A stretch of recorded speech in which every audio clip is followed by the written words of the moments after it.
You've been involved in a motorcycle accident. Well, how do you claim compensation after a motorcycle accident caused by the negligence of another driver? I'm going to give you several tips, several things to think about as we walk through the process of all the different claims that you might have and the ways you want to ensure that you get the just compensation that you deserve after a motorcycle accident. So the first set of claims are property damage claims. So we're going to talk through the property damage side of a bike wreck and getting that bike fixed or full compensation for your bike. And then we'll naturally talk about the personal injury side of claiming compensation after a motorcycle accident. Before we get into those two components, I want to give you the best tip that I can give you regarding filing and getting compensation after a motorcycle accident. And that involves insurance. This is the biggest tricky scenario when it comes to motorcycle accidents versus your other typical car wreck kind of situations. In car wrecks, it's pretty darn straightforward.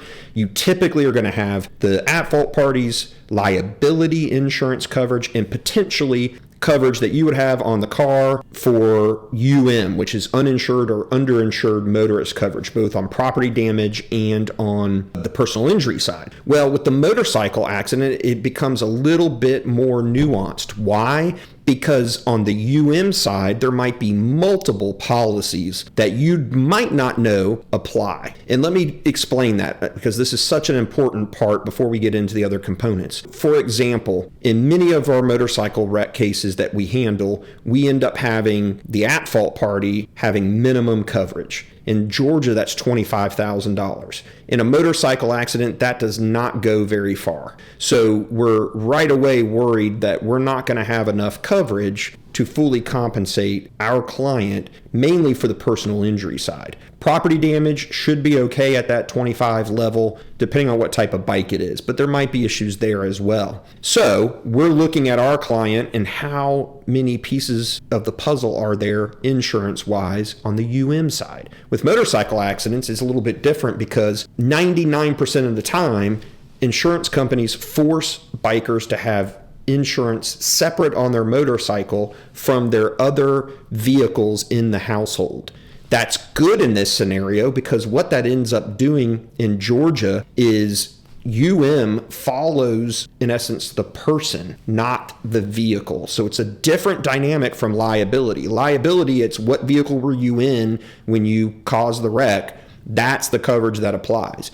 In Georgia on the side, it's not only the vehicle you were in, so in this case, your motorcycle, and what coverage you might have on that bike, it's your other vehicles in your household as well. So you've also got four-wheeled vehicles. Your wife has a vehicle. You have a vehicle. You might have a teenager or young adult living with you. Mom and dad may be living with you. Brother, sister, aunt, uncle. Those sorts of things. All of those policies, believe it or not, follow you as well on the side. So it's not just your bike and your bike insurance. It's those others as well. So what we're able to then do in motorcycle accident cases is potentially stack a number of different policies to now finally get enough insurance for this big wreck and injury case that we have. Now that would also apply on if you're driving around and riding a new Harley Davidson. You've got one of those really beautiful newer ones. You spent $40,000, $50,000, $60,000 on it. Maybe you had aftermarket upgrades to it. Who knows? But the value is way above your minimum $25,000. Same concept applies on the property damage side.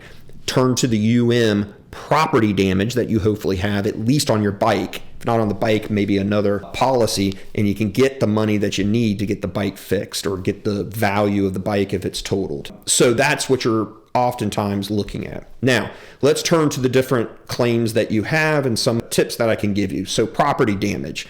One of the big issues in most of our motorcycle wrecks is a much higher percentage chance that it is totaled in most of our cases versus repairable.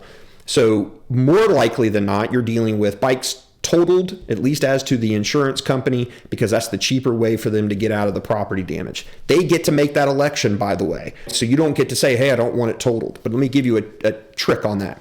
So it's totaled. They're giving you $8,000 for the value of the bike. You agree that that's the fair market value of your bike. All's great. But you might want to keep it as a project bike. I have a lot of clients that want to do that. Well, they're going to tell you can't do that. No, that's not true. What you can do is it's still totaled out. You're not going to get it repaired. You're going to keep what's called the salvage. So what you would want to do in that scenario is say, all right, $8,000, I'm going to keep the salvage. I want to use the parts, create a project bike. So you get a salvage title, you keep the bike. Now they get to take a reduction on what's owed from the $8,000 because they're not getting the bike. You're keeping it. But you want to argue that that shouldn't be a ton of money.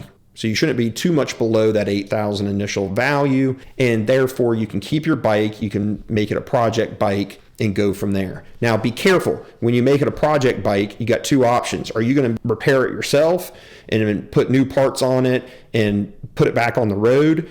That's going to be a process because you got a salvage title at this point. You're not legally allowed to drive that thing on the road. You're going to have to get it repaired yourself as the project, and then you're going to have to apply for full registration again, have emissions, everything else done on it to show it is roadworthy. So it's quite a project. Most of our folks, what they end up doing is, in fact, do just use the parts that are still good for another bike project that they're working on.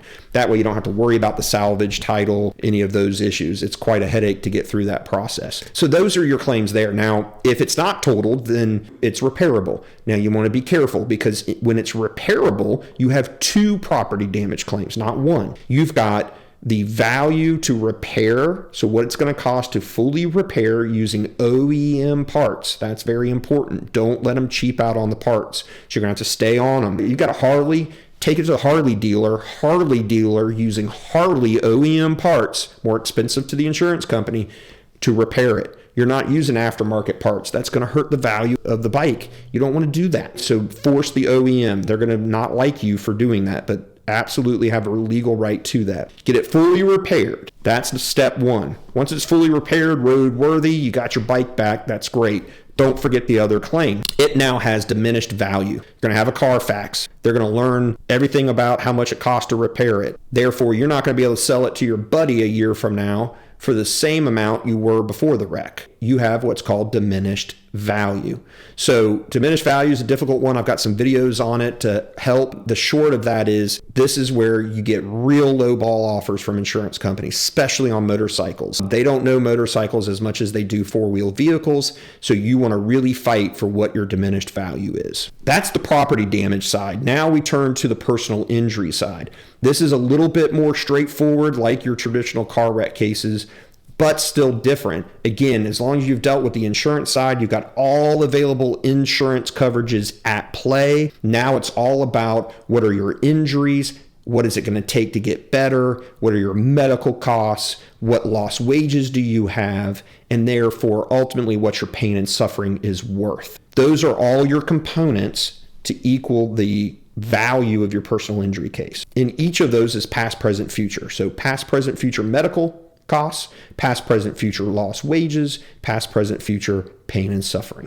You may have some, not others. You may have all of them. A lot of our motorcycle wreck, unfortunately, cases have all those components because they tend to be much bigger injuries. Every once in a while you get lucky and you're not that injured. That's great. You don't have as big of a personal injury case. That's a good thing because it means personally you're much better shape than the next guy that gets in a wreck and has a big personal injury case because they're out of work for years. They've got permanent injuries, surgeries, all of these sorts of things. So these are all the components that come into your personal injury case. Now, I've got other videos on this as well. You're going to get the general arguments of the biases that come in, and adjusters are going to play off of that. You want to fight against those things.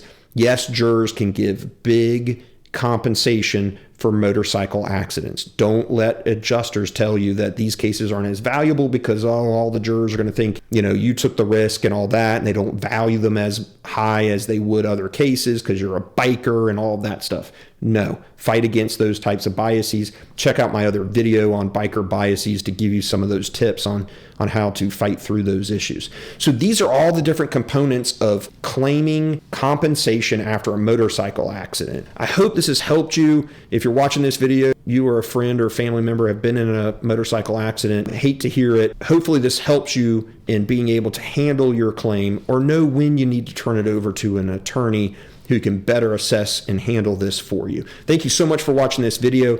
Please comment below. Give me any of your questions or suggestions. I have other videos on our channel. Hopefully that can help answer other questions on all various topics regarding motorcycle accidents, motorcycle riding, and pursuing these types of claims. Thanks again for watching the video.